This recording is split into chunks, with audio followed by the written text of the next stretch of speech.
चौधरी साहब, आप क्या समझते हैं कि ये जो एमओयू ज़ाहिर है कि उसके ऊपर अमल दरामद की बात ईरान कर रहा है, क्या ये भी एक उनकी एक नापतोल के बाद या एक असेसमेंट के बाद उन्होंने अमेरिका को कहा है? क्योंकि वो इससे पहले कहते रहे कि वो जंग के लिए तैयार हैं और किसी तरह की फ्लेक्सिबिलिटी ईरान शो नहीं कर रहा था। आप किस तरह से इसको देखते हैं और क्या आपको लगता है कि ये जो इस्लामाबाद मुआहिदा है इसके ऊपर अब बाकायदा यानी इसके ऊपर मज़ीद एक्सटेंशन हो सकती है? जी, मैं चिश्ती साहब के तज्जिए से ये इत्तेफाक करता हूँ कि इसका कोई अस्करी हल नहीं है और ना अमेरिका ईरान को शिकस्त दे सका और ना ही ईरान अमेरिका को कोई मुकम्मल तौर पर हरा सकता है।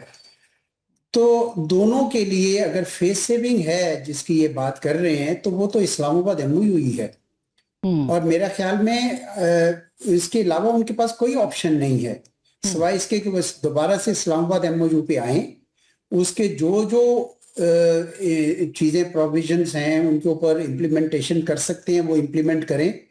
और आप ये देखेंगे कि ये एक प्रोसेस होगा और अगर ये प्रोसेस चलता रहेगा तो जो जो हर्डल्स दोनों मुल्कों को नजर आ रही हैं, मिसाल के तौर पर अमेरिका को हर्डल नजर आ रही है कि उनके यहाँ जो उनका नौजवान तबका है वो इस जंग से बहुत ज्यादा तंग आया हुआ है, ये एमओयू के ऊपर बातचीत से वो जरा मुतमिन हो जाएगा और मिड टर्म इलेक्शंस में भी डोनाल्ड ट्रंप साहब के लिए जरा आसान हो जाएंगे, ईरान के लिए भी। क्योंकि अगर ये ऐसा होता है तो आप देखेंगे कि वो जो सैंक्शंस हैं ईरान के ऊपर उस खुसूसन तेल बेचने की वो ईरान अमेरिका हटा लेगा तो ईरान को भी बहुत सारे इसके फवायद मिलेंगे और उनके यहाँ जो अपनी इक्तिसादी हालात है वो खराब होंगे। अच्छा, दुनिया के लिए भी अच्छा है क्योंकि ये तो ठीक नहीं है कि इस स्ट्रेट ऑफ हॉर्मुज से जहाँ 70-80 जहाज गुजरा करते थे इस वक्त 5-10 जहाज गुजर रहे हैं, ये कोई बहुत अच्छी सूरत हाल नहीं है दुनिया की इक्तिसाद के लिए भी।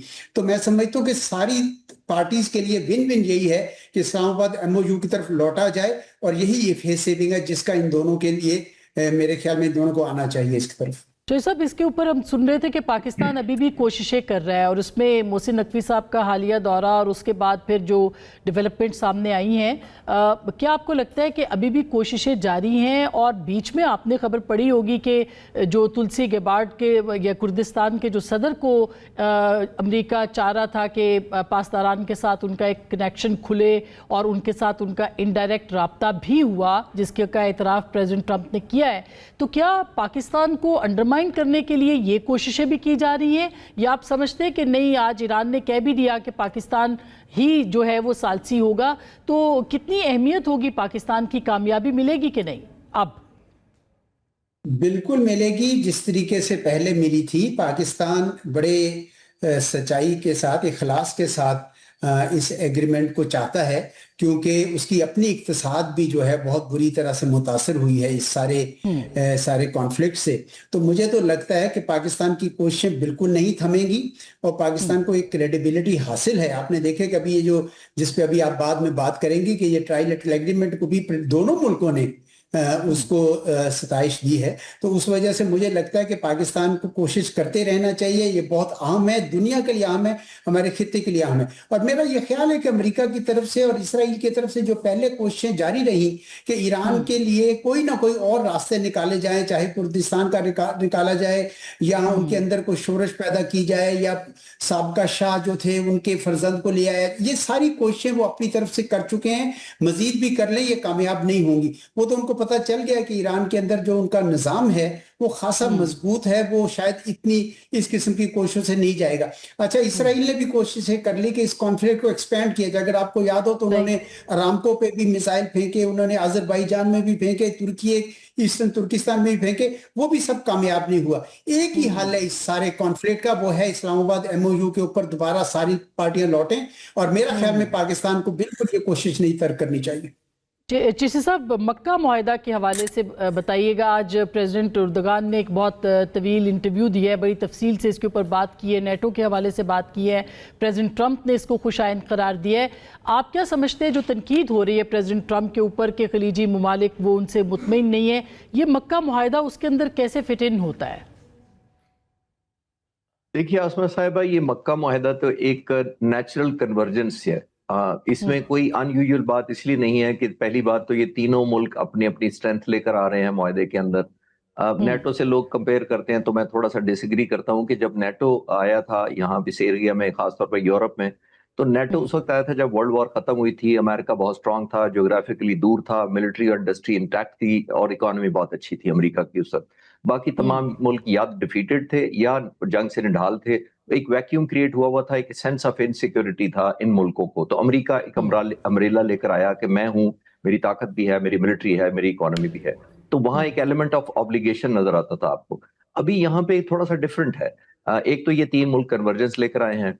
यहाँ पे एक और एलिमेंट, एक वैक्यूम क्रिएट हुआ है। अमेरिका के उन 18-19 अड्डे जो उस तरह दिफा नहीं कर सके जो तवक्कुआत कर रहे थे मिडल ईस्ट के मुताबिक, पहला ट्रस्ट डेफिसिट यहाँ पे हुआ है, तो इन्फ्लुएंस कॉम्प्रोमाइज हुआ।